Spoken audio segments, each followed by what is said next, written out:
આ તરફ અસરગ્રસ્ત વસાહત મહામંડળ ફરી એકવાર આંદોલનના માર્ગે આવ્યું છે। 7 ગામના લોકો પડતર માંગણીઓને પગલે સત્યાગ્રહ છાવણી પહોંચ્યા।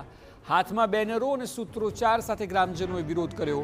63 વર્ષથી લોકોની માંગણી અવગણવામાં આવતી હોવાનો આરોપ છે।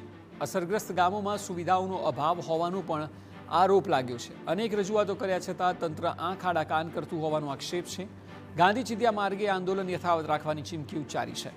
ગાંધીનગર શહેર અસરગ્રસ્ત વસાહત મહામંડળના આરોપ છે કે ઇન્દ્રોડા, બોરીજ, ધોળકુવા, આદિવાડા, પાલજ, બાસણ, ફતેપુરા ગામના લોકોની જમીન ગાંધીનગરના વિકાસ માટે સંપાદન પામેલી છે, જેના લીધે આ 7 ગામોની હદ મર્યાદિત થઈ ગઈ છે। જમીન સંપાદનમાં ગયાના 63 વર્ષ બાદ પણ ગ્રામજનોના આવાસ, દબાણ અને પાયાની સુવિધાઓ અંગે તંત્રએ કોઈ પણ પ્રકારના પગલાં નથી લીધા તેવો આરોપ કરાયો છે।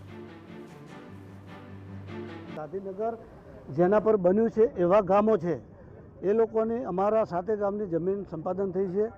જમીન સંપાદન થવાના કારણે અમારી જે હદ હતી ગામની એ સીમિત થઈ ગઈ। એ પછી આજે 63 વર્ષથી વધુ સમય થયો, સરકારે અમારી આવાસની સમસ્યા ક્યારે વિચારી નથી। સરકારનું સતત ધ્યાન દોરવા છતાં એ પ્રશ્નનો હજુ એનો ન્યાયી ઉકેલ આવ્યો નથી। 7 ગામના સ્થાનિકોનો આરોપ છે કે તમામ ગામોનો શહેરમાં સમાવેશ થયો છતાં ગામમાં તબીબી સુવિધાઓનો પણ અભાવ છે। સાથે જ ઘર વિહોણા લોકોને આવાસની સુવિધા આપવા અંગે ગ્રામજનો માંગ કરી રહ્યા છે, ત્યારે તમામ પડતર પ્રશ્નોને અવગણ્યા વગર તંત્ર તેનો ઉકેલ લાવે તેવી લોકોએ માંગ કરી છે। એ લાઈન પર અમારા 7 ગામના લોકોના દબાણો અને જે લોકોને ઘર નથી એમને ફ્લેટ બનાવીને સરકાર આપે એવી રજૂઆત છે। એ ઉપરાંત આ ગામો શહેરમાં જ સમાવેશ ગામો છે, તો શહેર જેવી સુવિધાઓ એમને મળવી જોઈએ। એ આજ દિન સુધી 63 વર્ષનો સમય થયો, શહેરમાં હોવા છતાં સારા દવાખાના કશું છે નહીં।